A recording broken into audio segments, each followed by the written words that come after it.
Hello and welcome to Swedish Linux. Linux the right way. Today we're going to talk about my top 5, maybe top 6 apps I use every single day. And in that I'm not including Linux because that's the operating system. Just a small joke. It is on Linux. So let's start with the first app. The first app is, as you can see, OBS Studio. This app is very essential.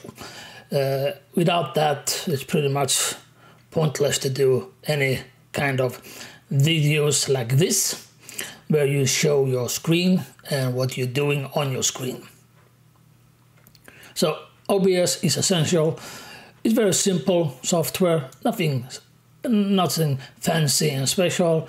You have your scenes and you put in the parts you want, and here you activate or deactivate, and you can add shortcuts and so on, and of course do a lot of different settings.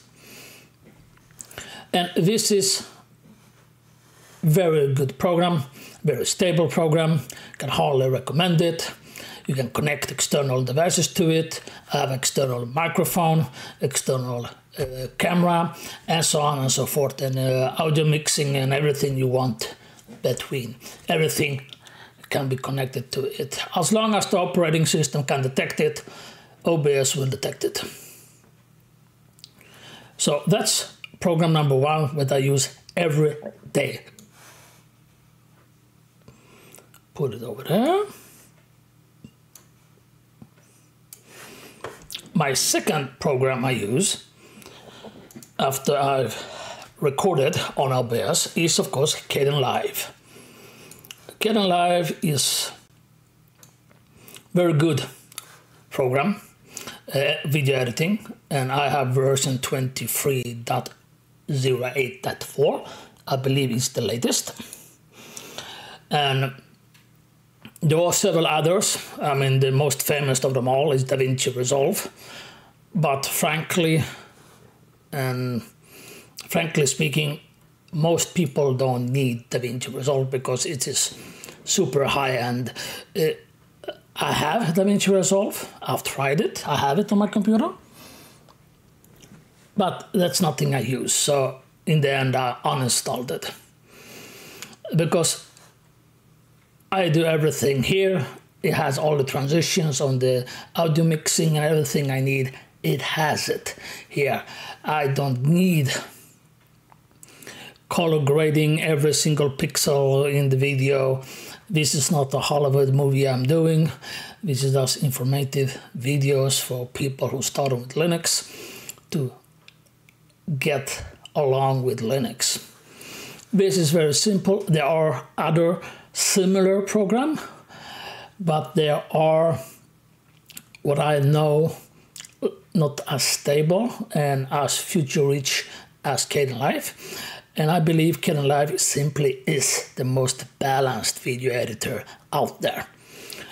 So strongly recommend.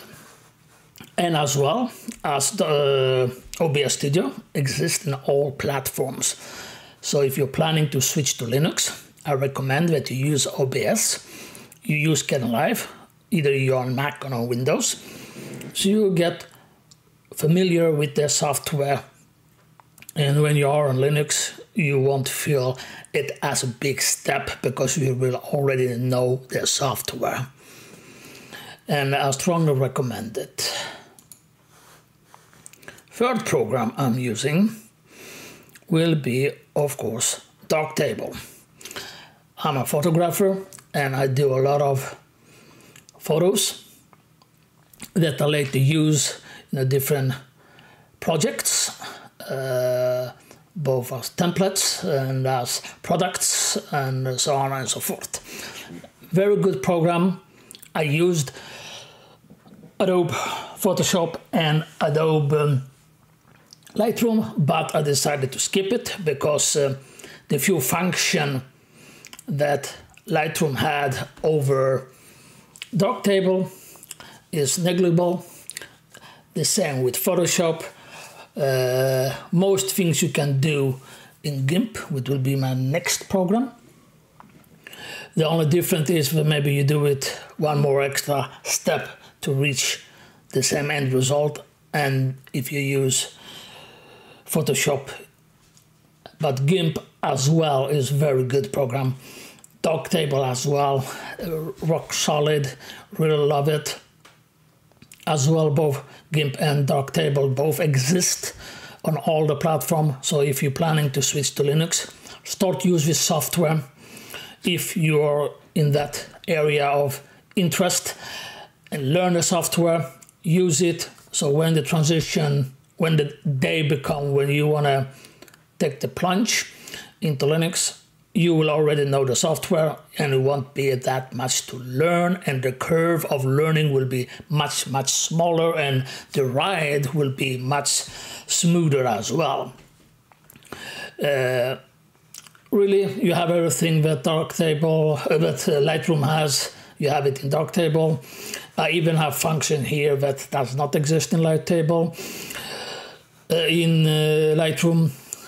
and so on and so forth. But basically, if you don't do some very specific and unique thing that only Adobe Photoshop or Adobe Lightroom has, then you pretty much, this software are neck and neck.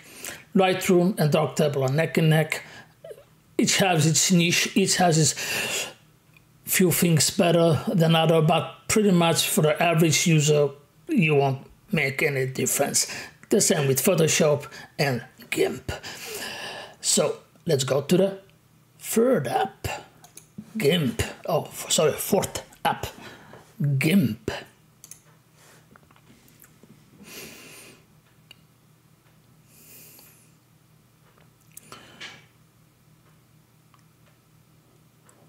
So here we go.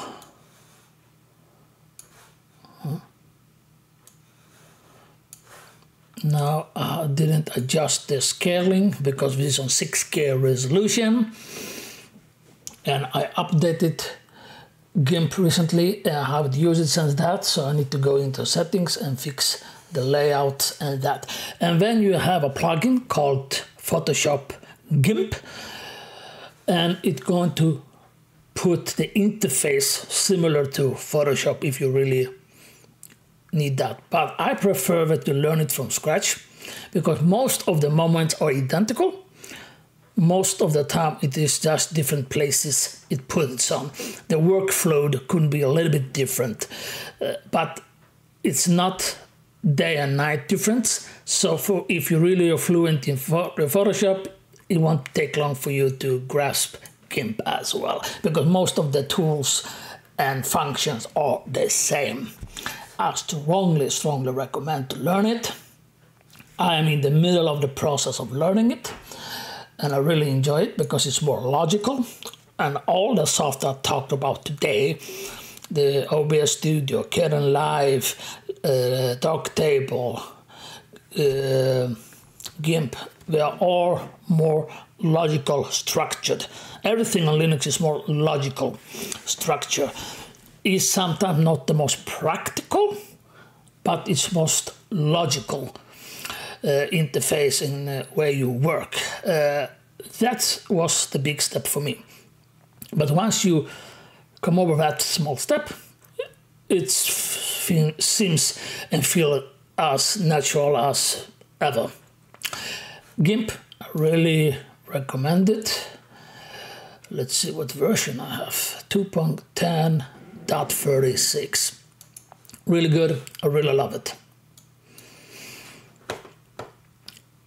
And another software I use every day, maybe Scribisto. It's a book writing program, and I really like Scrinivo, and you have several other versions of it and competition of it. But this is the free version, open source version, and it works flawless. I've been doing my book in it. I'm not going to show you the book because it's not finished yet. So now you just have a template that's included in the program, and I didn't start my book. It's a little bit secret until it's completely finished. But this is a very good software if you really like to write a lot. It's really, really good. 6th app I would like to show you. That's gonna be, I don't know if you can see it, but anyway, I recommend Thunderbird. Everybody knows that. That's an app, email app, calendar app, and all that thing, one in one. But lastly, I think it's 7th now, so way by 5 and 6. But it's the web browser, because that is the tool most likely you will use. And there is a huge amount of discussion which one is best. 1 week Explorer is best because they released a new version and have function that no one else has. 1 month later everybody has it, and another day is the Firefox have it, and the privacy and all of that. This is based on the same Chromium based, and you can specify it as well as you can do with Firefox, which is the two I would recommend for you, Explorer and Firefox, because you can customize it in the hidden menus to be more private and not taking any telemetry from you. And why I use Explorer and Firefox is simply because they are the most compatible with everything.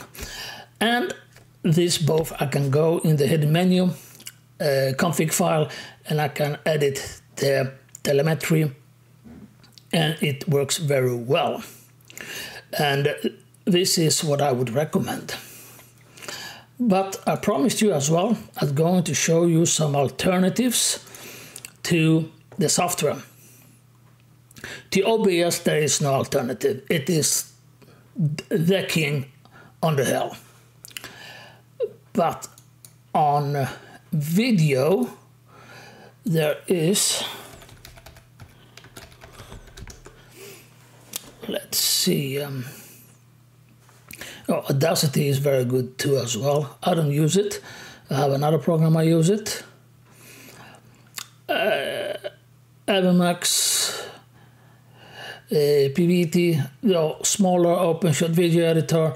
There are some simpler shortcuts. We are not in the same league as Kdenlive, but you can do much simpler as well. Oh, I got one update. GIMP.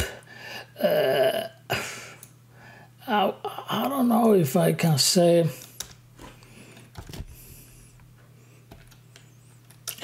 Can't type today.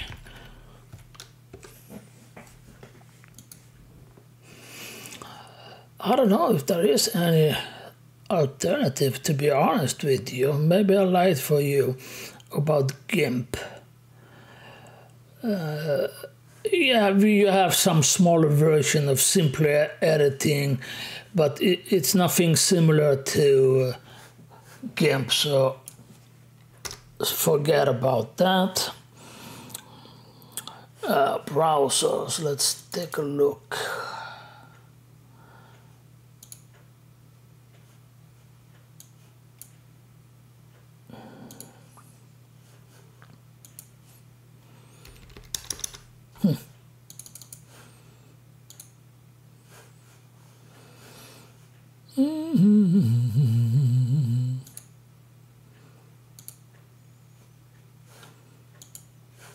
Well, why is it going to? Let's see.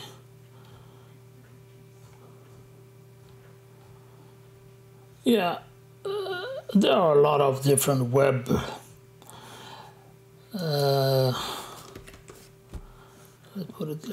You see your Firefox, Falcon, Web, There are many different you can choose you want to use, but I guarantee you no one is as good as Firefox or Edge, Explorer Edge from Microsoft.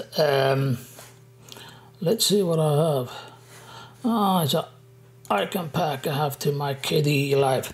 But this is, guys, the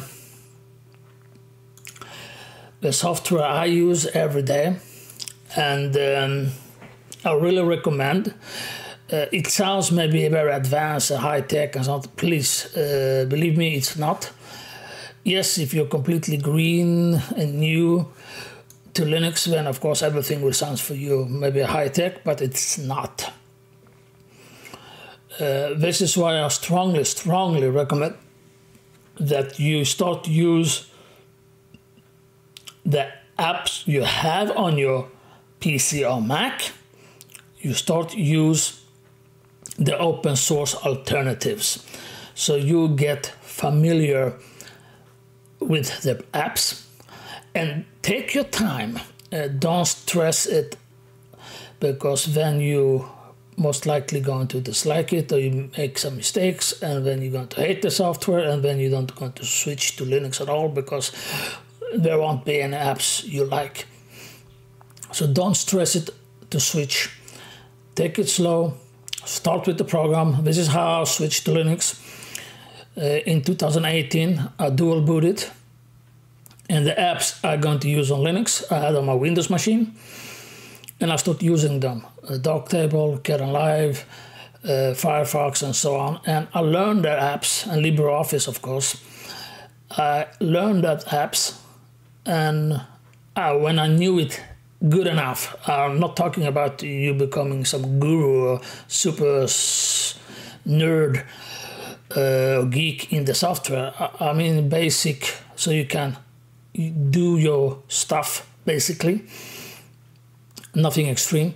Then you can make the jump, because then you know the software, then you just need to learn a little bit about Linux, how the Linux works, how the terminal works, but the apps you will already know. So the learning curve, the learning step won't be so steep, and it will be quite easy for you.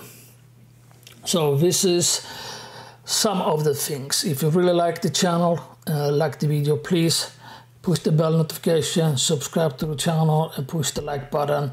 It's really going to help the channel and everything. And if you have any question whatsoever, please put it in the comment down below, and I'll try to answer you as soon as possible. And if you have some request of some kind of software or some settings or something about Linux, please tell me, and I will make a video about it on your request.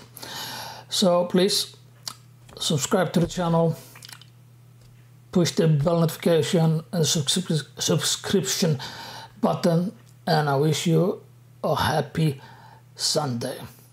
See you.